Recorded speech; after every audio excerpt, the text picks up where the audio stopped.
Before I start telling you about what happened to me during the Holocaust, let me just say a very few words about myself. I was born in Budapest in Hungary in 1936, and my father uh, came from a Zionist Hungarian family. We weren't particularly religious. I was going to a Jewish school for about a year and a half before things got really bad. And I will tell you the actual story in a second. But maybe just underlying the facts that are to come. I myself was lucky enough not to end up in a concentration camp, but the events were really um, the after effect of the events carried on with me, mostly in the way that for decades I would not even admit to anybody that I was Jewish, and that carried on in Hungary. When I was 20, there was an uprising against the then communist regime in Hungary, which created such an upheaval that about 200,000 people left the country, and I was one of those. I was lucky enough to be given a scholarship, and I came and studied in Britain, where I qualified as an engineer and set up uh, as set up my family. I married an English girl from Leeds, and that's really what brought me to the present moment. But to get back to my story, let me say a few words about Hungary. Hungary had a very long history of anti-Semitism through the centuries, and that kind of made itself felt as the Second World War unfolded. Germany attacked Poland and Slovakia, and a lot of Jewish people who had seen what was going on in Germany decided to escape from there, and they came to Hungary in very large numbers. And altogether, with the refugees, the Hungarian Jewish community grew to about 1 million people. And by this time, the Hungarian government decided to join the Germans in the war effort, and they're also following the German example. And very soon they brought in some anti-Jewish laws, and in 1939 they restricted uh, Jews in various professions, civil service and all the rest of it. And by 1942, there was a total exclusion, mostly aimed at the fact that Jewish people have always laid a great emphasis on education, and as a result of that, in many of the professions, arts, in some parts of government and civil service, they reached a very, very significant proportion of those places, and that obviously generated quite a lot of jealousy.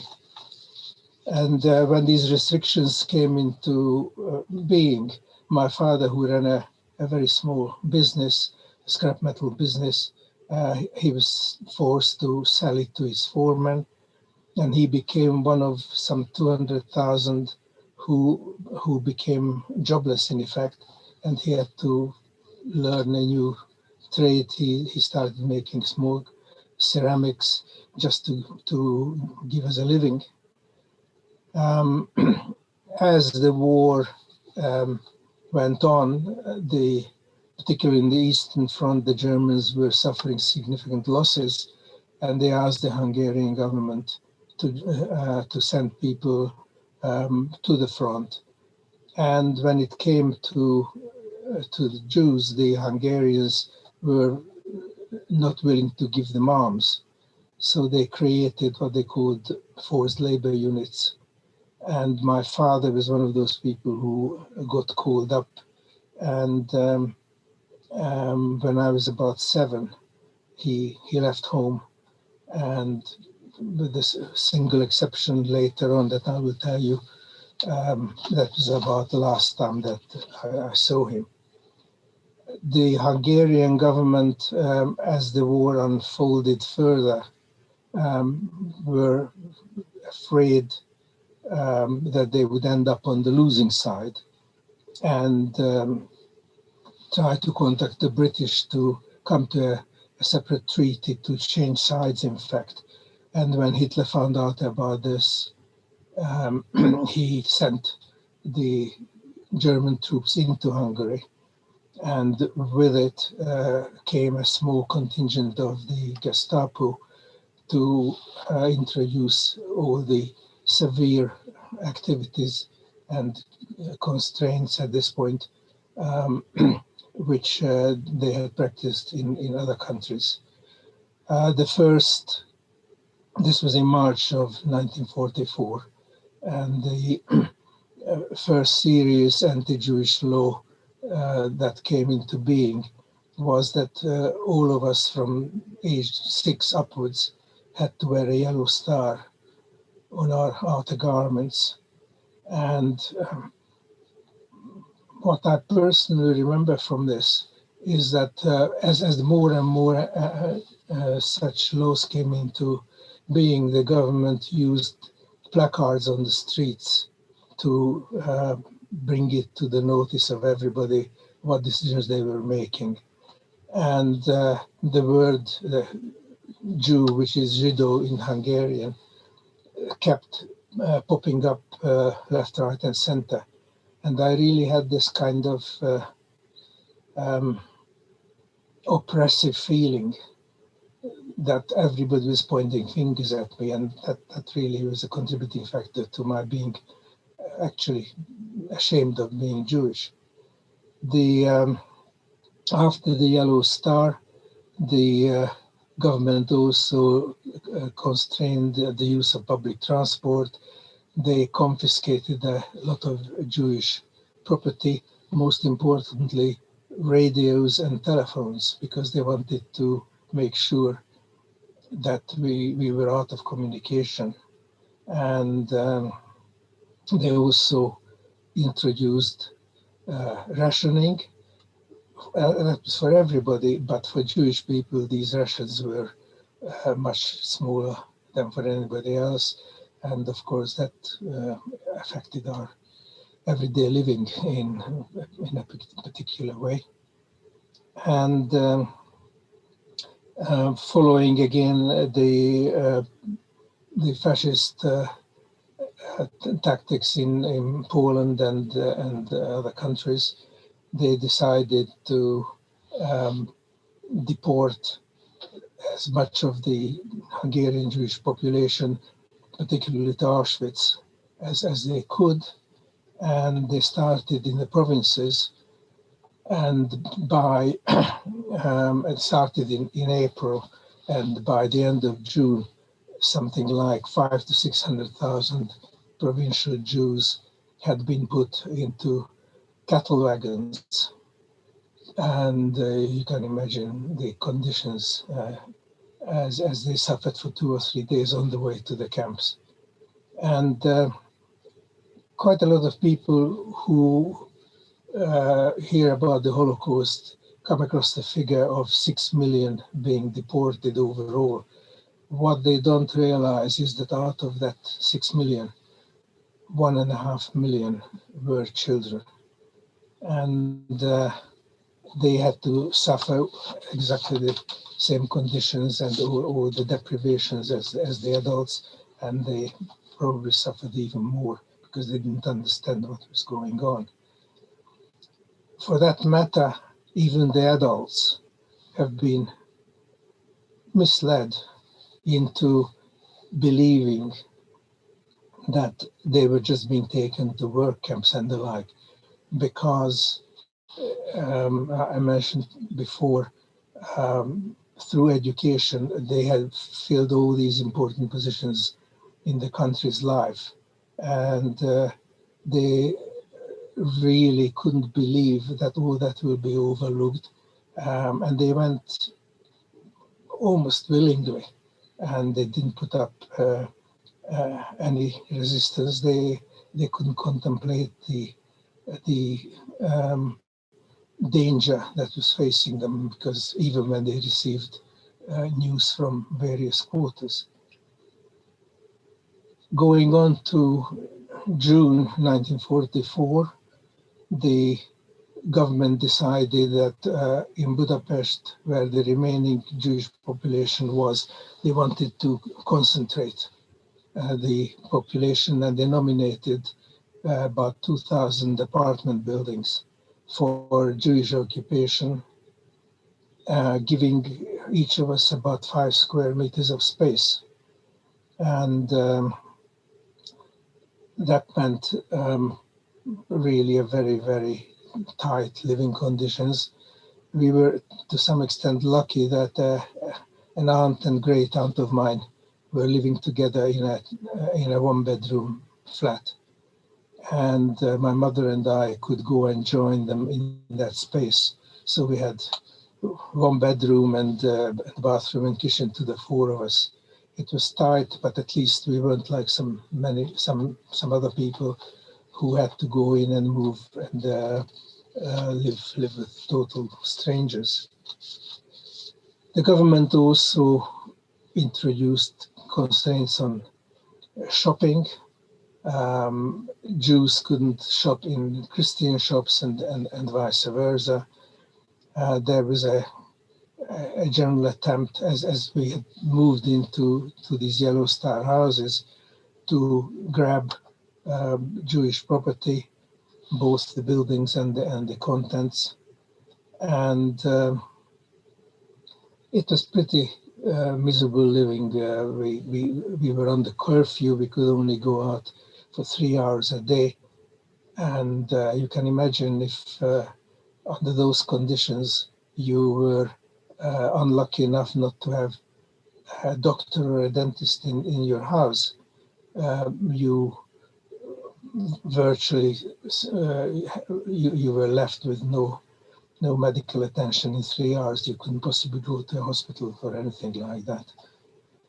And from this period, one of the saddest event that I can tell you about is that what we thought was a good break, my father managed to get a 3-day leave from his commanding officer, and he came home to stay with us, and it was great joy. But in every one of these apartment blocks, there was a concierge whose duty it was to check on the people who were in the building, and he was very concerned that we were exceeding the numbers. And he went and reported my father to what was now emerging as really the controlling force over and above the government, the Hungarian Fascist Party, what they called the Arrow Cross. And these people came around, notwithstanding my father's permit, they took him away. And I never saw him again.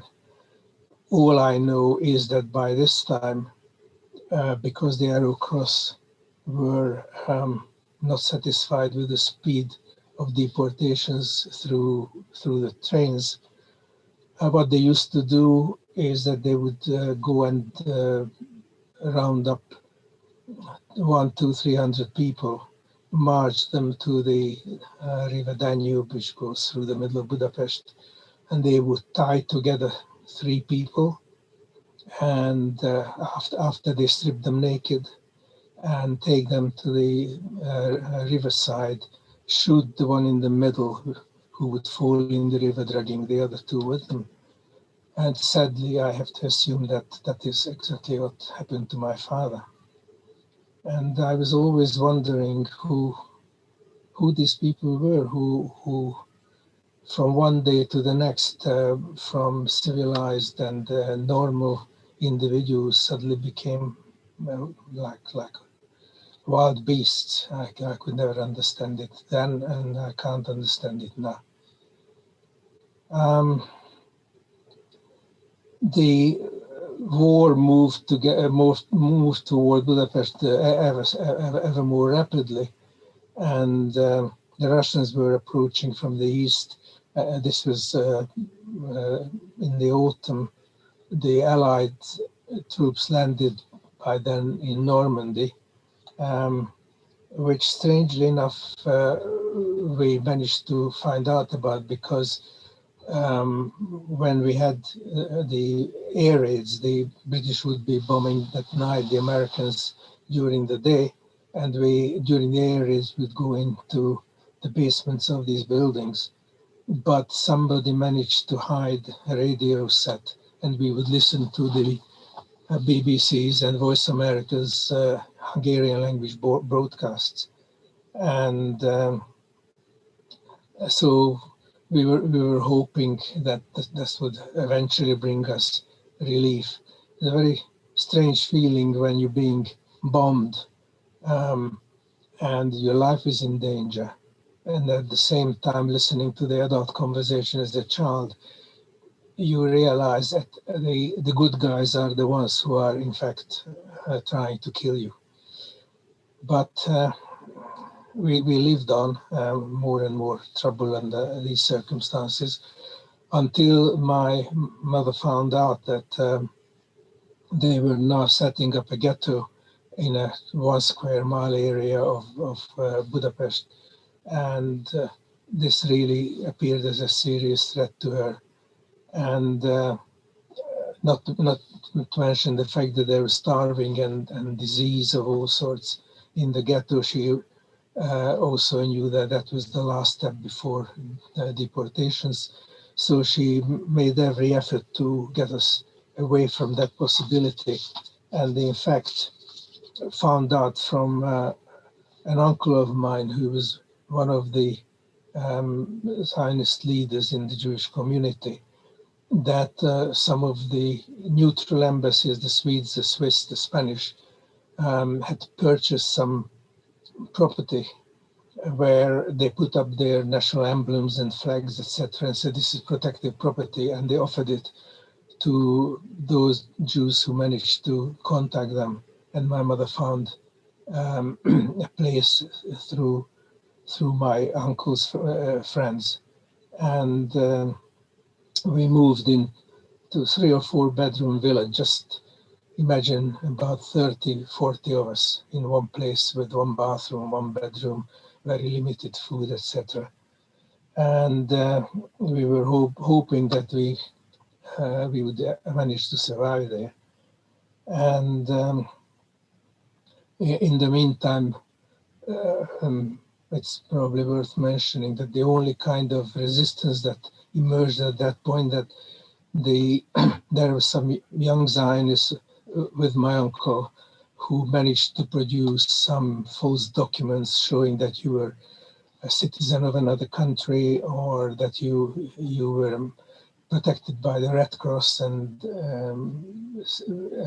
stuff like that. There were some notable people like Raoul Wallenberg and Karl Lutz who really led this kind of activity. But apart from that, there was no chance for any other resistance. And the other very significant fact that I can't even say it's I remember it, because it was my mother who told me about it well after the war in the 1960s.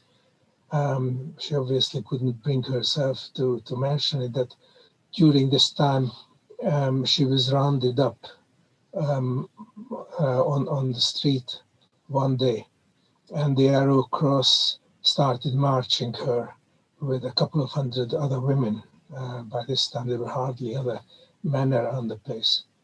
And it occurred to her that if she was taken away on maybe on the deportation trains to a camp or something like that, not only was her life at risk, but also I was left in that house with a bunch of total strangers, no friend, no relative, and probably I would perish too. So, although there were 4 armed guards, she decided to make a run for it. And the guards tried to shoot her, and fortunately, these were untrained people. They kept missing. But what she told me in her story was that as she turned around to see what was going on behind her, to her utter amazement, she found that not one of the other 200 followed her example, and probably a half or 2/3 could have got away. But by this time, people were so much in the mental condition of just wanting to survive that nobody would want to take a risk. It was kind of as long as there's life, there is hope. So they were just frozen and wouldn't do anything even to save their life or get their liberty again. We managed to stay for another few weeks in this so-called protected house. And again, my mother began to sense that the Arrow Cross and the Germans may not respect the neutral flag very much longer. And through her father, she found out that Lutheran family, friends of my grandfather, might be prepared to hide us. And actually on Christmas Eve, she said to me, "We're leaving this place, pack a small bag for herself, and I got a little backpack with the absolute minimal belongings." And she took the yellow star off our overcoats, got on a tram. She told me in advance, if anybody stops us, we must not say we're Jewish, we're just going to join family for Christmas Eve celebrations. Unfortunately, nobody stopped us, and we got to the place where we had the address. They were total strangers to us, but they very kindly hid us in their cellar. We would only be allowed to come up in the evenings with the shutters closed on the windows, because they were afraid of their own neighbors reporting on us. And we were on the side of town, again, very fortunately, from which the Russians were approaching. And by the second week of January, we were actually liberated. And we could hear the gunfire. We knew there were street fightings in the rest of the town.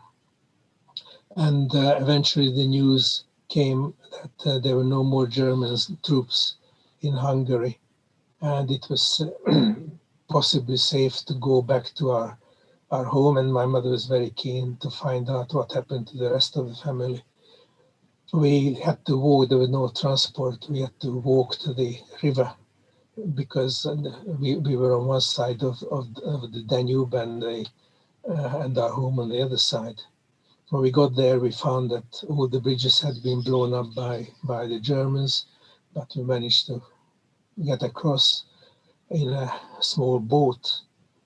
And when we met our, in particular, my grandmother, we then began to get the news about events in the family. And it turned out that of my mother's family, something like 2/3 perished. In fact, no man was left alive. And of my father's siblings, he was one of 6. There were only 2 who survived. And really, this is more or less the end of the story. We would go almost every day, my mother and I, to the central synagogue, which became a kind of gathering place for Jewish people looking for news about survivors. And some people would come back from the camps or from the labor units and just stick up a notice saying who they have seen dead or alive.